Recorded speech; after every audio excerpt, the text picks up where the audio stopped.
Hello प्यारे दोस्तों, आज अपन Regal Career Hub Education YouTube channel के ऊपर एक अपना फिजिक्स हिंदी मीडियम आरबीएससी के ब्लूप्रिंट के अकॉर्डिंग प्रत्येक चैप्टर का इंपॉर्टेंट क्वेश्चन लेके आए हैं। इसकी सीरीज कंटिन्यू रहेगी। हर चैप्टर को एक ब्लूप्रिंट के अकॉर्डिंग इंपॉर्टेंट क्वेश्चन 2025 के लिए 2025 बोर्ड एग्जाम के लिए सबसे इंपॉर्टेंट जो क्वेश्चन है वो लेके आए हैं। उसके लिए पहले अपन थोड़ा सा टाइम अपने ब्लूप्रिंट को समझने में देंगे। पहले अपने जो चैप्टर है विद्युत आवेश एवं विद्युत क्षेत्र, electric charge and electric field, उस electric charge and electric field के अंदर जो क्वेश्चन आते हैं 2025 से पहले जो क्वेश्चन आते थे वो इस चैप्टर से पहले 3 नंबर का क्वेश्चन आता था लेकिन अब की बार इसका थोड़ा चेंज कर दिया। वस्तुनिष्ठ क्वेश्चन है वो दे दिए, 2 क्वेश्चन दे दिए हाफ हाफ नंबर के, ठीक है। रिक्त स्थान वाला फिलिंदा ब्लैंक क्वेश्चन दे दिया, 1 क्वेश्चन हाफ नंबर का। अति लघुत्तरात्मक शॉर्ट आंसर क्वेश्चन दे दिया, 1 नंबर का 1 क्वेश्चन। और लॉन्ग टाइप क्वेश्चन में लघुत्तरात्मक क्वेश्चन 1.5 नंबर का दे दिया। ये ज्यादातर रहेगा न्यूमेरिकल। कौन सा पोर्शन रहेगा? न्यूमेरिकल। 90% चांस इसमें से न्यूमेरिकल आने का है। इस पोर्शन से 1.5 नंबर का जो आएगा वो क्या आएगा? न्यूमेरिकल आएगा। अब अपन इसके इंपॉर्टेंट क्वेश्चनों की सीरीज में आगे बढ़ के चलते हैं। कंटिन्यू हर एक बच्चे तक ये वीडियो पहुंचनी चाहिए। एग्जाम अपने 8 मार्च को है। 8 मार्च तक सबसे जो इंपॉर्टेंट जो क्वेश्चन है वहां तक अपने को लेके चलना है, ठीक है। इंपॉर्टेंट क्वेश्चनों में पहला जो अपना क्वेश्चन आ रहा है वो आ रहा है वस्तुनिष्ठ क्वेश्चनों में। पहला क्वेश्चन क्या है अपना? एक आर त्रिज्या के एक समान आवेशित पतले गोलीय खोल के कारण उसकी सतह पर किसी बिंदु पर विद्युत क्षेत्र का मान होता है। आवेशित आर त्रिज्या का आवेशित पतला गोलीय खोल है, स्फेरिकल शेल गोलीय खोल है, जिसके अंदर जो चार्ज की जो वैल्यू होती है वो होती है बेटा 0। चार्ज की वैल्यू कितनी होती है? 0। और इलेक्ट्रिक फील्ड हम जानते हैं कि E इज इक्वल टू होता है KQ अपॉन में R square. Q is equal to क्या हो गया? 0। तो E is equal to value क्या हो जाएगी? 0। आर त्रिज्या के एक समान आवेशित पतले गोलीय खोल के कारण उसकी सतह के अंदर किसी बिंदु पर विद्युत क्षेत्र का मान निकालते हैं तो क्या होगा बेटा? 0 होगा। और यदि इसके पृष्ठ के ऊपर पूछ लिया जाए, क्या पूछ लिया जाए? पृष्ठ पर, तो क्या होता है? KQ अपॉन में आर स्क्वायर। क्या होता है? KQ अपॉन में आर स्क्वायर, क्योंकि इसकी त्रिज्या कितनी है? Capital R. पृष्ठ के बाहर कोई भी पॉइंट ले लिया अपन ने जिसकी रेडियस कितनी है? Small r. तो पृष्ठ के बाहर जो कंडीशन होती है उसमें क्या होता है? KQ अपॉन में small r square. Next question पे अपन चलते हैं। नेक्स्ट क्वेश्चन पे चलते हैं। किसी बिंदु आवेश के कारण, किसके कारण? किसी बिंदु आवेश को केंद्र मानकर खींचे गए 15 सेंटीमीटर त्रिज्या के गोलीय गाउसीय पृष्ठ पर विद्युत फ्लक्स का मान फाई है। कितना है? फाई है। यदि इस पृष्ठ की त्रिज्या 3 गुनी कर दी जाए, क्या कर दी जाए? त्रिज्या 3 गुनी कर दी जाए तो पृष्ठ से गुजरने वाले विद्युत फ्लक्स का मान कितना होगा? अब ये आता है टॉपिक अपने गाउस के नियम से। कौन सा टॉपिक से आता है? गाउस के नियम से। गाउस के नियम से हम लोग जानते हैं कि जो फ्लक्स का जो मान होता है pi is equal to summation q upon होता है एप्सिलॉन नॉट। क्या होता है? Summation q upon epsilon naught. अब summation q upon epsilon naught लेते हैं अपन तो बेटा हम जानते हैं कि डियर स्टूडेंट, ये हम लोग जानते हैं कि यहाँ पर जो फ्लक्स है वो डिस्टेंस पर डिपेंड नहीं करता है, त्रिज्या पर निर्भर नहीं करता है। तो त्रिज्या पर निर्भर नहीं करता है तो त्रिज्या को 3 गुना करो या n गुना करो, 10 गुना करो या 15 गुना करो, इसके वैल्यू पर कोई प्रभाव नहीं पड़ेगा। और कोई प्रभाव नहीं पड़ेगा तो उस सिचुएशन के अंदर क्या आता है कि फ्लक्स का मान 0 हो जाता है। फ्लक्स का मान क्या हो जाता है? 0। Phi is equal to summation q upon में क्या होता है? Epsilon nought. R is equal to R dash रहेगा। R डैश की वैल्यू 3 टाइम में R होता है, चाहे 3 गुना कर दो चाहे n गुना कर दो, डजंट मैटर, कोई भी डिपेंड नहीं करता है। तो फ्लक्स का मान है phi dash is equal to क्या रहेगा बेटा? फाई रहेगा। क्या रहेगा? फाई। अपना राइट आंसर क्या हो जाएगा? फाई। ओके, नेक्स्ट क्वेश्चन पर चलते हैं। Third question. एक कूलाम आवेश से निर्गत विद्युत फ्लक्स का मान होता है कितना, एक कूलाम आवेश से निर्गत विद्युत फ्लक्स का मान। वैसे तो ये क्वेश्चन एक न्यूमेरिकल टाइप क्वेश्चन भी हो गया, आंकिक प्रश्नों में भी आ गया, और वैसे ये थ्योरेटिकल उसमें भी होता है। एक कूलाम आवेश पर निर्गत विद्युत फ्लक्स का मान। क्लियर है ये चीज कि फ्लक्स जो गाउस का नियम होता है वो समेशन क्यू अपॉन होता है एप्सिलॉन नॉट। यहाँ पर समेशन क्यू की वैल्यू दी है बेटा 1 कूलाम, तो फाई की वैल्यू क्लियर है, क्या हो गया 1 अपॉन एप्सिलॉन नॉट। क्या हो गया 1 अपॉन एप्सिलॉन नॉट। ये जो एप्सिलॉन नॉट है ये होता है निर्वात की विद्युतशीलता। क्या होती है, निर्वात की विद्युतशीलता, निर्वात की विद्युतशीलता, जिसकी वैल्यू होती है वो 8.85 इंटू 10 की power -12 newton per metre coulomb square. क्या होता है, newton per metre coulomb square. Next question के ऊपर अपन चलते हैं।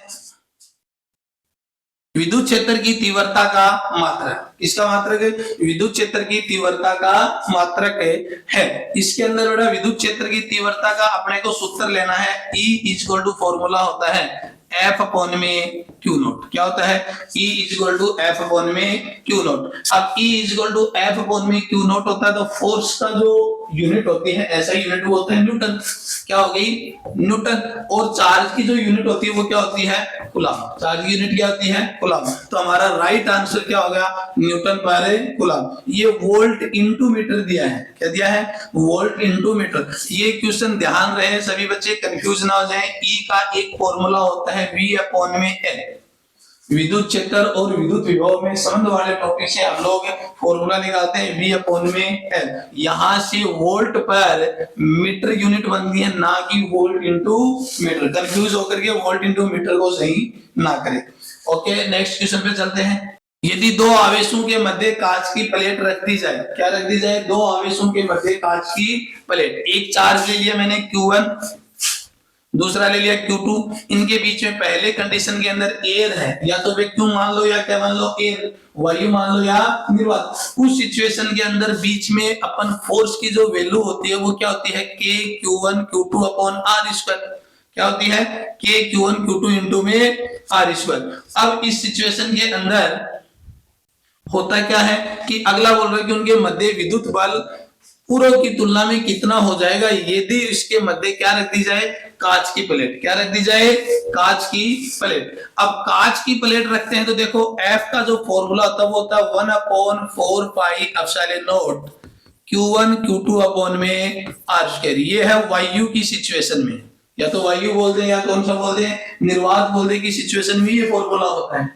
अब जैसे ही इसके बीच में माध्यम भर दिया जाए, ये क्या किया जा रहा है, माध्यम भर रहा है। यहाँ पर अपन कोई भी मीडियम फॉलो कर रहे हैं, माध्यम फील कर दिया कि नहीं कर दिया। अब माध्यम भर रहे हैं तो इस सिचुएशन के अंदर एफ एम की जो वैल्यू होगी वो 1 अपॉन में 4 pi epsilon nought epsilon r. Actually जो कंडीशन होता है वो यहाँ पर पहले एप्सिलॉन आएगा, एप्सिलॉन की जगह एप्सिलॉन नॉट इनटू क्या फील करेंगे अपन, एप्सिलॉन आर।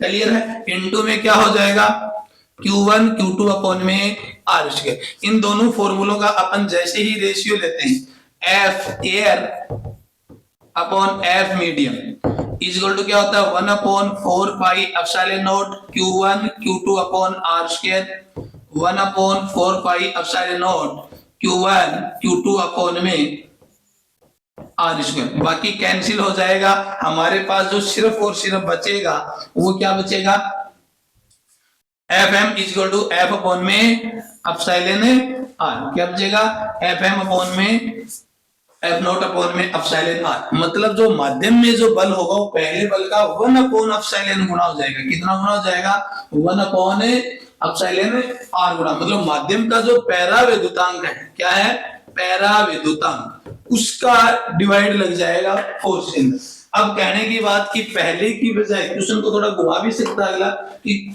पहले की बजाय बल क्या हो जाएगा, घटेगा या बढ़ेगा। तो इस सिचुएशन के अंदर बल है वो क्या करेगा, घट जाएगा। क्या करेगा, घट जाएगा, कम हो जाएगा। यदि अगला ये भी पूछ सकता है कि बल कितना होगा, तो बल का मान सीधा पूछ सकता है F medium equal to F not upon में एप्सिलॉन R। क्लियर है। ये भी पूछ सकता है कि पहले की बजाय बल कितना गुना हो जाएगा, तो 1/εr, और तुलना में हो जाएगा तो पूछ लिया अधिक, कम, शून्य या अनंत, तो पहले की तुलना में बल कम हो जाएगा। क्लियर। नेक्स्ट क्वेश्चन पर, नेक्स्ट क्वेश्चन, एक विद्युत द्विध्रुव को समरूप विद्युत क्षेत्र में, एक विद्युत द्विध्रुव को समरूप विद्युत क्षेत्र में रखने पर उस पर निम्न में से कार्यरत होगा।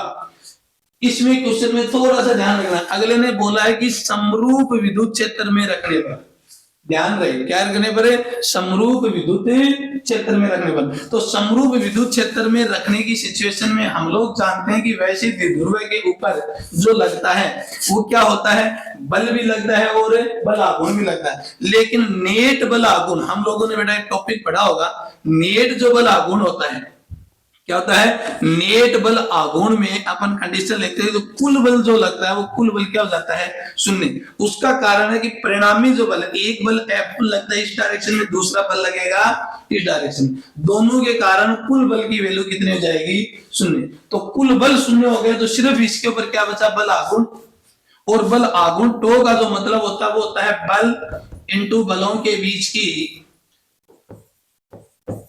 की लंबवत दूरी।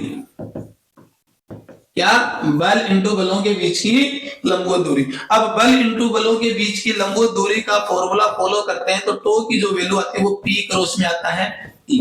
क्या आता है, P क्रॉस में E। P क्रॉस E का अपन यदि सदिश गुणनफल लेते हैं तो PE sin थीटा आता है। क्या आता है, PE sin थीटा। तो यदि उस सिचुएशन के अंदर एक विद्युत द्विध्रुव को एक समान विद्युत क्षेत्र में रखने पर उस पर निम्न में से कार्यरत होता है केवल बल आघूर्ण, केवल बल एवं बल आघूर्ण, नए बल एवं नए बल आघूर्ण। तो बेटा केवल बल आघूर्ण आएगा, केवल बल नहीं लगेगा, क्योंकि बल की वजह से क्या होता है, बल आघूर्ण लगता है। तो बल नहीं, कुल बल ना होकर के केवल क्या लगेगा, बल आघूर्ण, बल एवं बल आघूर्ण नहीं लगेगा। ओके, नेक्स्ट क्वेश्चन, वायु के लिए पैरा विद्युत सामर्थ्य का मान कितना होता है, वायु के लिए पैरा विद्युत सामर्थ्य का मान कितना होता है। बेटा ये क्वेश्चन लास्ट ईयर और उससे भी पीछे कई बार पूछा जा चुका है। वायु के लिए पैरा विद्युत सामर्थ्य, पैरा विद्युत सामर्थ्य का मतलब वायु के अंदर विद्युत क्षेत्र उत्पन्न या सहन करने की जो क्षमता होती है उसकी वैल्यू है बेटा, और वो कितनी होती है, 3 × 10⁻6 वोल्ट पर मीटर। कितनी होती है, 3 × 10⁻6 वोल्ट पर मीटर। नेक्स्ट क्वेश्चन पर देखो, ऑब्जेक्टिव टाइप के क्वेश्चन इंपॉर्टेंट जो बन रहे थे इस साल पूछे जाने के लिए, उनकी अपन श्रेणी खत्म करते हैं। नेक्स्ट जो वन वर्ड के जो क्वेश्चन है, 1 नंबर का जो क्वेश्चन आता है, एक लाइन में आंसर इसको देना, उनको लेके चलते हैं। विद्युत क्षेत्र रेखाओं के दो गुणधर्म लिखिए। क्या लिखने, विद्युत क्षेत्र रेखाओं के कोई दो गुणधर्म। अपन यहाँ पर आंसर के रूप में कोई भी दो क्वेश्चन लिख लेते हैं, लेकिन विद्युत क्षेत्र रेखाओं के 5 गुणधर्म अपन लिख सकते हैं। पहला होता है कि विद्युत क्षेत्र रेखाएं होती हैं, वो विद्युत क्षेत्र रेखाएं एक बिंदु से निकलती, मतलब +q आवेश से निकलती है और -q आवेश में प्रवेश करते हैं। धनावेश से निकलती हैं और ऋणावेश में प्रवेश करते हैं। धनावेश से निकली और ऋणावेश में प्रवेश करते हैं। नेक्स्ट, विद्युत क्षेत्र रेखाओं की किसी भी बिंदु पर खींची गई स्पर्श रेखा उस बिंदु पर विद्युत क्षेत्र की दिशा को दर्शाती है। ये विद्युत क्षेत्र रेखा ले ली अपन ने, प्लस से निकली और माइनस में एंटर करवा दी। इसकी किसी भी बिंदु पे अपन विद्युत क्षेत्र की रेखा खींच रहे हैं तो ये जो दिशा दर्शा रही है ये विद्युत क्षेत्र की दिशा को रिप्रेजेंट कर रहा है। क्या कर रहा है, विद्युत क्षेत्र की दिशा को। इसी का जो दूसरा इंपोर्टेंट पॉइंट बनता है वो बनता है दो विद्युत क्षेत्र रेखाएं कभी भी एक दूसरे को प्रतिच्छेद नहीं करते। ये दोनों पॉइंट यहाँ लेने का जो रीजन है वो क्या है, क्योंकि इन दोनों विद्युत क्षेत्र रेखाओं पर से भी एक क्वेश्चन घुमा के पूछा जा सकता है। क्या हाँ या ना में आंसर हो, क्या दो विद्युत क्षेत्र रेखाएं एक दूसरे को प्रतिच्छेद कर सकती है, हाँ या ना में आंसर पूछना, तो उसका कारण होगा ना। कारण क्या होता है, क्योंकि इसके किसी भी कटान बिंदु पर एक दूसरे को प्रतिच्छेद नहीं करते हैं, क्योंकि कटान बिंदु पर विद्युत क्षेत्र की दो दिशाएं होती हैं। क्या होती हैं, दो दिशाएं होती हैं। अब इस बिंदु के ऊपर काटा, इसके ऊपर अपन विद्युत क्षेत्र की दिशा देखेंगे तो एक ये हो गई और एक ये हो गई। एक ही बिंदु पर विद्युत क्षेत्र की दो दिशा होना संभव नहीं है, नॉट पॉसिबल। इस वजह से क्या होता है बेटा कि दो बिंदु पर विद्युत क्षेत्र रेखा किसी भी बिंदु पर क्रॉस नहीं करते। कोई भी दो विद्युत क्षेत्र रेखाएं एक बिंदु पर क्रॉस नहीं करेंगे। नेक्स्ट क्वेश्चन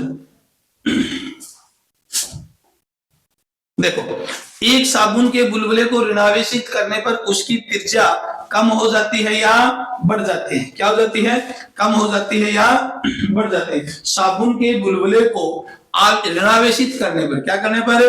ऋणावेशित करने पर। देखो साबुन के बुलबुले को ऋणावेशित करने पर उसकी त्रिज्या पर क्या प्रभाव होगा? कम हो जाती है, बढ़ जाती है, अपरिवर्तित रहती है, जानकारी अपूर्ण है। डियर स्टूडेंट ध्यान रहे इस चीज का कि ये साबुन का बुलबुला बनाया हमने और इसके बाहरी सतह के ऊपर क्या है?